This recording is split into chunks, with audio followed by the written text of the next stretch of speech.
Good morning my lovely student, welcome back to my channel. So बच्चों, आज हम start करेंगे क्लास 10th का third chapter pair of linear equation in two variables. So बच्चों, ये हमारा इंट्रोडक्शन पार्ट है जो आज हम करेंगे।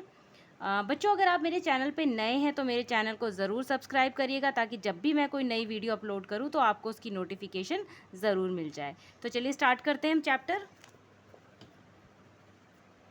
तो देखिए, पिछले चैप्टर में भी हमने लीनियर इक्वेशन के बारे में पढ़ा है। अगर आपको नहीं याद है तो मैं रिपीट करती हूँ कि लीनियर इक्वेशन एक्चुअल में हमारे होते क्या हैं। तो मैं एक एग्जांपल से आपको समझाती हूँ। जैसे मैं एक इक्वेशन ले लेती हूँ, मान लीजिए 2x + 1 = 0। ठीक है बच्चों, तो देखिए यहाँ पे क्या है हमारा, ये x हमारा है वेरिएबल और जो 2 है उसका कोफिशिएंट। तो देखिए, हमारा जो वेरिएबल है उसके ऊपर कोई भी डिग्री नहीं दी गई है। अगर वेरिएबल के ऊपर कोई भी डिग्री नहीं दी जाती है तो हम उसको 1 कंसीडर करते हैं। ठीक है बच्चों, तो देखिए x वेरिएबल है, x का कोफिशिएंट 2 है। तो किसी भी इक्वेशन में अगर वेरिएबल की पावर 1 होती है, यानी वेरिएबल की डिग्री 1 होती है, तो हम उसको लीनियर इक्वेशन कहते हैं। लेकिन चैप्टर का नाम देखिए क्या है, इसमें pair of linear equation in 2 variables. देखिए यहाँ पे तो हमें सिर्फ 1 वेरिएबल्स है, लेकिन यहाँ पे बात की गई है 2 वेरिएबल्स की, यानी कि हमें यहाँ पे 2 पेयर ऑफ लीनियर इक्वेशन दिए जाएंगे जिसके अंदर हमारे 2 वेरिएबल्स होंगे। तो चलिए मैं एक बार एक एग्जांपल से समझाती हूँ। जैसे मान लीजिए कि मैंने लिया है 2x + 3y + 1 = 0। देखिए यहाँ पे क्या है, हमारे पास 2 वेरिएबल है। इक्वेशन तो एक है, लेकिन इस चैप्टर में हमें 2 पेयर ऑफ इक्वेशन दी जाएगी और हमें उसका सोल्यूशन निकालना है। लेकिन मैं भी आपको एक इक्वेशन से समझाती हूँ कि हमारे 2 वेरिएबल्स कौन से हैं। इसमें एक वेरिएबल x है और दूसरा वेरिएबल हमारा y है। ठीक है बच्चों, तो इसको समझने के लिए सबसे पहले हम इसकी स्टैंडर्ड फॉर्म लिख लेते हैं।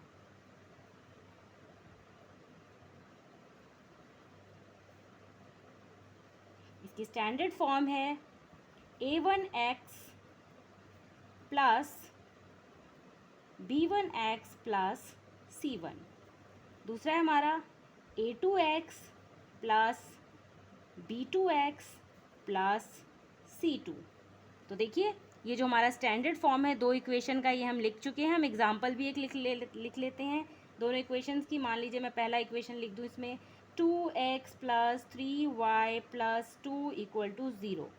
तो ये वाली इक्वेशन हमारे ऊपर वाली की है, और जो नीचे वाला है वो लिख लेते हैं हम 5x + 7y + 8 = 0। तो देखिए यहाँ पे जो हमें 2 दिया है वो 2 हमारा क्या है, a1, और वेरिएबल हमारा सेम है, और 3 हमारा है b1, और जो c है वो हमारा है कांस्टेंट। सेम नीचे भी देख लीजिए, a2 हमारा है 5 और x as it is variable का, प्लस 7 हमारा है b2 variable as it is, plus c2 हमारा है 8। तो आपको ये बात समझ में आ गई होगी। ठीक है बच्चों, तो इसका सोल्यूशन निकालने के लिए हमें क्या करना होगा, हम इससे आगे बढ़ते हैं और इसके हमें 3 फॉर्म्स मिलेंगे, यानी कि इसके 3 मेथड्स हैं इसको सॉल्व करने के लिए। तो चलिए लिखते हैं क्या है इसका solution of pair of linear equation in 2 variable. तो देखिए फर्स्ट मेथड हमारा ये है इसको सॉल्व करने का, ग्राफिकल मेथड।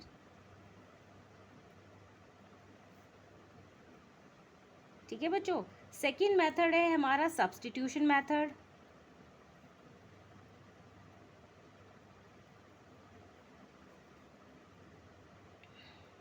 और थर्ड है हमारा एलिमिनेशन मेथड।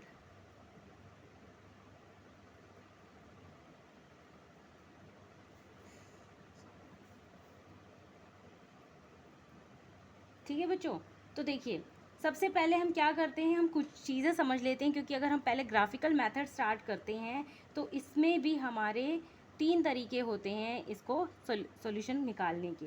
देखिए फर्स्ट, जैसे मान लीजिए ये हमारा है a1x b1x + c1x। ठीक है, यहाँ पे हमारा है a2x b2x + c2x। तो देखिए फर्स्ट हमारा इसमें ग्राफिकल मेथड में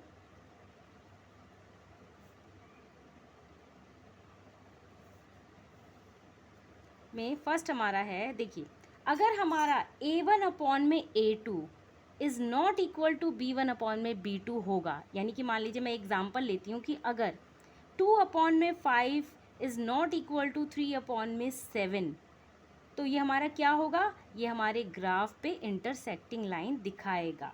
जैसे मैं लिखती हूँ A1 अपॉन में A2 is not equal to B1 upon में B2, तो आप ये हमारी जो लाइन बनेगी इसकी हमारी बनेगी इंटरसेक्टिंग लाइन। इसका मतलब होता है कि इसका सिर्फ ग्राफ पे वन ही सॉल्यूशन निकलेगा। ठीक है बच्चों, यानी जब हम ग्राफ पे बनाएंगे तो जो हमारी एक्स एक्सिस की और वाई एक्सिस की लाइन जो है वो एक दूसरे को ग्राफ पे क्रॉस करेगी। ठीक है, तो ये किस केस में होगा, जब हमारा A1 अपॉन में A2 is not equal to B1 upon में B2 होगा। हम इसका सेकंड देख लेते हैं। A1 अपॉन में A2 equal to B1 upon में B2 is equal to C1 upon में C2। देखिए इसमें क्या बोला गया है कि अगर ये A1 अपॉन में A2 इक्वल होगा B1 अपॉन में B2 के इक्वल होगा C1 अपॉन में C2 के, तो ये लाइन हमारी क्या कहलाएगी, कोइंसिडेंट लाइन। ठीक है, ये हमारी होगी कोइंसिडेंट लाइन। इसके जो सोल्यूशन होंगे ग्राफ पे वो होंगे मेनी सोल्यूशन, यानी कि अगर हम ग्राफ बनाएंगे तो उस पर ये जो लाइन होगी ये एक के ऊपर एक आएगी, जैसे मान लीजिए एक दूसरे को ये ऐसे ऐसे टच करेगी। ठीक है बच्चों, थर्ड आता है हमारा A1 अपॉन में A2 equal to B1 upon में B2 is not equal to C1 upon में C2। देखिए इसका मतलब होता है कि अगर A1 अपॉन में A2 B1 अपॉन में B2 के तो बराबर है, लेकिन वो C1 अपॉन में C2 के बराबर नहीं है, तो हमारी ये जो लाइन होगी ये क्या होगी, हमारी पैरेलल लाइन होगी। ठीक है, और इसका कोई भी सॉल्यूशन नहीं होगा, नो सॉल्यूशन। ठीक है बच्चों, तो ये क्या होगा, ये हमारी ग्राफ पे लाइन है, एक दूसरे के पैरेलल जाएंगी, कहीं पे भी टच नहीं करेंगी। ठीक है बच्चों, इतना आपको समझ में आ गया है। तो चलिए हम आगे का पार्ट देखते हैं इसकी। अब हम इसको ग्राफिकल रिप्रेजेंटेशन कैसे करते हैं। ठीक है, तो चलिए स्टार्ट करते हैं हम। मैं एक एग्जांपल से आपको बताती हूँ कि जैसे मान लीजिए मैंने एक एग्जांपल लिया, x plus 3y equal to 6, ये हमारी है फर्स्ट इक्वेशन। और दूसरी मान लीजिए हम ले लेते हैं 2x minus 3y equal to 12, ये हो गई हमारी सेकेंड इक्वेशन। ठीक है बच्चों, जैसे हमने पीछे किया है, पहले हम इसको फर्स्ट मेथड से करके देख लेते हैं कि क्या हमारा A1 अपॉन में A2 इक्वल है B1 अपॉन में B2 के, या नॉट इक्वल है या इक्वल है। ठीक है, तो देखिए मैं लिखती हूँ यहाँ पे 1 आ जाएगा हमारा, यानी 1 अपॉन में 2, 3 अपॉन में -3। देखिए यहाँ बिल्कुल अलग नंबर है, देखिए 1 अपॉन में 2 है, 3 अपॉन में -3 है, कुछ भी नहीं कर सकता, कोई भी इसमें नहीं निकल सकता, तो इसलिए 1 अपॉन में 2 हमारा नॉट इक्वल होगा 3 अपॉन में -3 के। तो इसका मतलब होता है कि ये जो हम ग्राफ पे रिप्रेजेंट करेंगे उसमें जो हमारी एक्स एक्सिस और वाई एक्सिस की लाइन है वो एक दूसरे को इंटरसेक्ट करेंगी, क्रॉस करेंगी, और इसका सिर्फ वन ही सॉल्यूशन होगा। ठीक है बच्चों, तो चलिए अब ऐसा करते हैं कि हम ग्राफ बनाते हैं। पहले हम एक्स एक्सिस और वाई एक्सिस निकालते हैं। तो इसके लिए हम क्या करते हैं, देखिए हम पहले दोनों इक्वेशंस की हम यहाँ पर एक्स एक्सिस और वाई एक्सिस निकाल लेते हैं। देखिए ये वाली हमारी इक्वेशन ये वाली है, x plus 3y equal to 6, और दूसरी हमारी होगी 2x minus 3y equal to 12। ठीक है बच्चों, देखिए ये हमारी है x और ये है हमारा y, इसमें भी हमारा ये x है और ये हमारा है y। तो चलिए सॉल्व करते हैं। देखिए हमें यहाँ पे हम ऐसा करते हैं, हम y को 0 एज्यूम कर लेते हैं।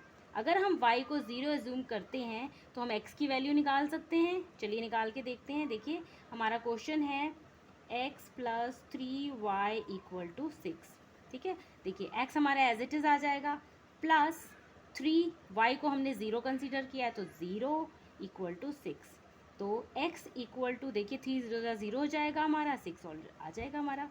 ठीक है, तो हमें यहाँ पे x की वैल्यू क्या मिली है, 6 मिली है। ठीक है, अब हमें क्या निकालनी है, हम ऐसा करते हैं x को हम 0 एज्यूम कर लेते हैं, हम y की वैल्यू निकाल लेते हैं। तो क्या सेम एज इट इज़ होगा, जैसे ये है x + 3y = 6। ठीक है, x देखिए हमने क्या किया है, 0 कंसीडर किया है, तो 0 + 3y = 6। तो ये आ जाएगा, 3y हमारा बाहर आ जाएगा, =6। तो y = 6। यहाँ देखिए 3 हमारा मल्टीप्लाई में, इधर जाके हमारा डिवाइड में हो जाएगा। तो 3 2 = 6, तो हमारा y निकल के आया है 2।